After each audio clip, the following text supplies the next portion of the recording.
guys, it's Hannah. Welcome back to my channel. Today we're going to be talking all about interior design basics that everyone should know. And this is a perfect video if you are just moving into your first home or you're actually just starting to find your style and spend some time to focus on your home aesthetic. The very most basic thing that everyone should know is all about scale and proportion. And we're talking about how big your furniture should be, how big your rug should be, where you should place them in a room. Now let's take an example. A small room actually looks much smaller if you place a lot of small, awkward pieces of furniture. You actually want to ground that space by placing one large or two large pieces of furniture and then have a few small accents around it. This actually makes the space look bigger because it gives it a more high-end look of more luxury. Now in a bigger space, you might think that you need to push all your furniture to the walls, but that actually doesn't look good at all. We want to create a comfortable ambience where everyone can come and sit together and have that really fluid conversation. So in a living room, instead of pushing all your couches to the wall, think about creating a nice centered conversation area. Hang your curtains high and wide.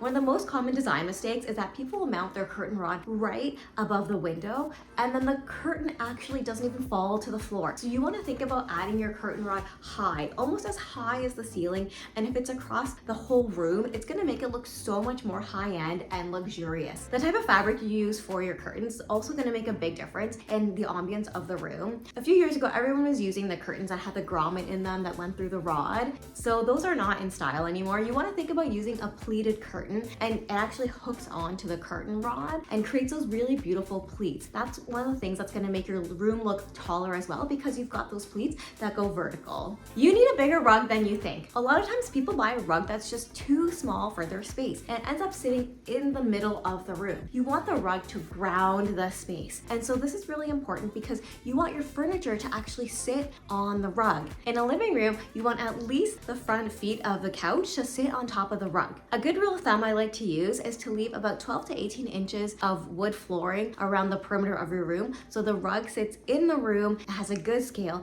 but you're also getting to see the beauty of the floor. Rugs can also be great in bedrooms where they help create a nice layered look and a lot of coziness. So in a bedroom, you want to think about having your rug sit underneath at least 3/4 of the bed. It doesn't have to be necessary that the night table also sits on the rug, although it does make it look a little bit more high-end. Create an ambiance with layered lighting. So instead of having your overhead lights on all the time, make sure you have lamps in your spaces as well. Lamps help create a softness and a nice glow in the space. Now, if you have only overhead lighting, make sure you put it on a dimmer. It's a really nice touch when you have company over after dinner. You dim the lights a bit and it just helps people relax and unwind. When you're choosing lighting for your room, avoid using fluorescent cool white lights. They just make the space look kind of like you're in a warehouse, right? I get that feeling like I'm at Costco. So make sure you choose soft yellow lighting for your space to make that cozy ambiance. Now, before you do any type of decorating, make sure you choose a home palette. So a home palette is the kind of colors that you're going to be using in your home. And I like to choose about 4 or 5 colors. You definitely want to have a white and some type of wood tone. And then after that, you can choose what other colors are going to be balanced in your home. So for example, in my home, I definitely have creams, and then I have, green, as you can see on that wall over there. And I've carried different types of that green in different spaces in my home. And I think that's really beautiful and helps create a really cohesive home so that when people go from different rooms in my home, they don't feel like they're entering into a different house. It's just a different space in my home, but it feels like the same place. A good way to do this is to grab a bunch of color tips from the hardware store and just figure out what you like. I also love using Pinterest to see what homes I really love and what really speaks to me. I love using Pinterest to design my home because there are so many visual options to help you decide what you really like. So for example, I might go into Pinterest and look for a black and gold kitchen. Now I can scroll through and look at all the different images that people have already implemented this type of design. Now, at the top of Pinterest, you can also see that there's related searches. So this helps me think about all the different details in a space. So it's not just about the kitchen, but we've also got to think about the faucet. What other colors can I add in? Should I add in some white to balance the space? So Pinterest is a really great tool to help you design your space. Don't forget to add texture and pattern to your home. Now, I know minimalistic design was really popular, but we've moved away from that, and texture and pattern is what really helps helps your home have more personality. It's a way that you can show who you are through the things that you use in your home. So easy ways to add texture is to use different types of throw pillows, layer nice blankets. In your kitchen, think about what kind of hand towels or tea towels you are. There's so many small opportunities in your home that you can actually layer pattern in a really fun way. And when you're thinking about picking out those types of home accessories for throw pillows and blankets, make sure you're tying them into your home palette, because we're trying to create that cohesive home look to make our house look more high-end.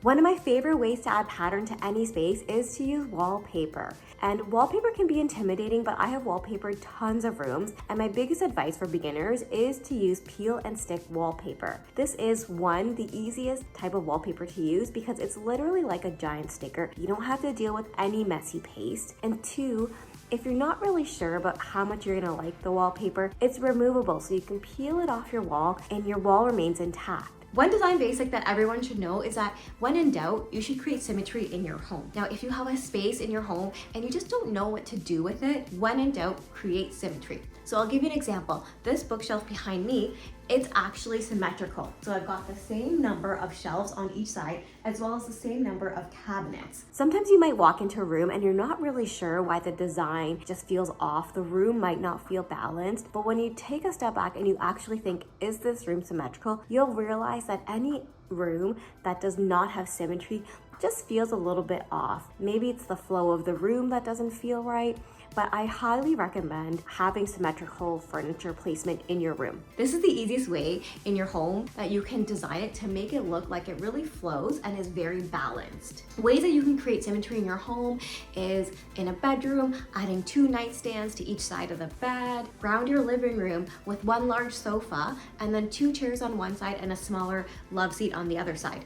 Although this isn't perfectly symmetrical, the armchair should take up the same amount of space as the love seat on the other side. Every single space in your home should have a focal point. And I'm not talking about a big wall that's painted a flashy color. I'm talking about something in the space that's interesting and draws your eye in. In a living room, a natural focal point is usually the fireplace. In a kitchen, a focal point can be a beautiful designed hood range, right? It's something that is unique and interesting to your space and draws conversation in. It can even be as simple as a piece of oversized artwork, which always makes a house look very well designed. Pick out consistent furniture tones. So this goes hand in hand with having your home palette. In different spaces in your home, you want to keep the same kind of furniture tone. So if you have, cream sofas in your living room, bring that color tone into your dining room. It doesn't mean you have to have cream chairs, because honestly in my house that would never work with my kids, but maybe you can have, a big oversized cream piece of artwork. Maybe you can have cream drapes, right? Think about how you're bringing the same color tones of your home into your furniture and accessories as well. So these are some great tips that you can use to start designing your home. I hope they were helpful for you, and if they were, let me know which one you already do and which one you're going to implement. Make sure you subscribe to my channel, and I'll see you next time for more design and DIY.